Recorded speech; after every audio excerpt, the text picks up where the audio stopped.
here's the few different things that happen in me, right? And it's happened to a lot of people that have lost their, that have been impacted by breaches. Back in the day, and it still goes on, filing fraudulent tax returns seems to be a favorite scam. So they're looking for information that enables them to collect the basic components of a profile in an individual's identity and then go file a tax return. I mean, we've all read stories about how overwhelmed and understaffed the IRS has been. So there has been a good chance, and there is a good chance that many of these fraudulent tax returns go through. The IRS is getting smarter about it. They have triggers in place, filters in place that kind of set alerts about how individuals' tax profile has changed, and they kind of doing a better job. But that's one, right? Now that tackers, I mean, they don't want to pay our taxes, right? Like they're trying to get no. They're trying to get the return. They manufacture a return that would guarantee a check or probably an electronic remittance gets sent back, right?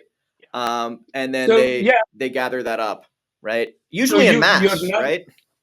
You're now talking about many different components of the thing, right? That the fraudulent tax refund scam is in the tens of billions of dollars annually.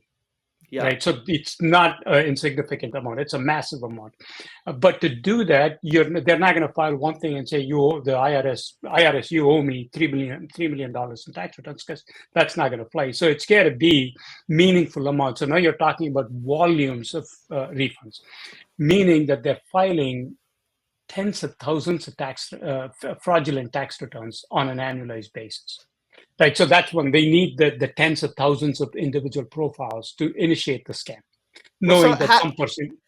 How does that work? I mean, they're not like I know that the IRS flags these sometimes, and I see it in the news, in the security news, because I'm a security guy, that they, they found 10,000, 1,000, whatever returns. They all sort of followed a pattern, and they were able to identify them as a clump, and they backed them out, and hopefully they haven't already sent the money. But they don't catch them all, right?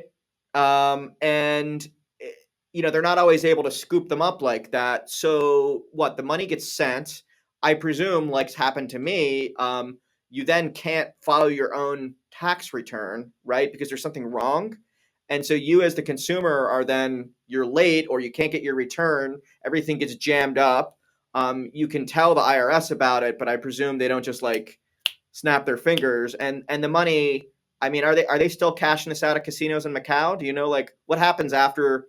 So think about all we're not, this topic could range for a week, right? So we're now talking about the volume of individual profiles they need. Obviously, they're not going to take that profile and submit all of them at one shot, because that's a pretty good indicator. They're coming in as individual filings. So back in the day, as in 5-7 years ago, they would recruit individuals to file these. Right? They would send them a list of names and say, you're responsible for filing these fake returns. Everything that a very sophisticated organization does in terms of data collection, analytics, and planning and execution, those guys are doing.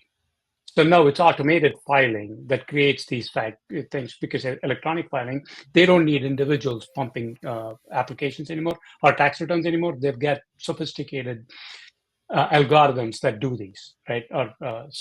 You got the filing in, knowing some percentage is going to trigger a fraud alert, something, but a percentage are going to go through.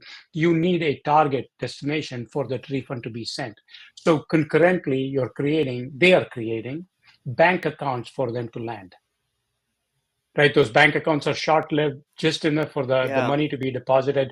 So they're so smart that even when when I went through this, the bank account they created, they initiated a series of small money transfers to it, so that the tax refund wouldn't be the first one and trigger a closure or trigger a hold.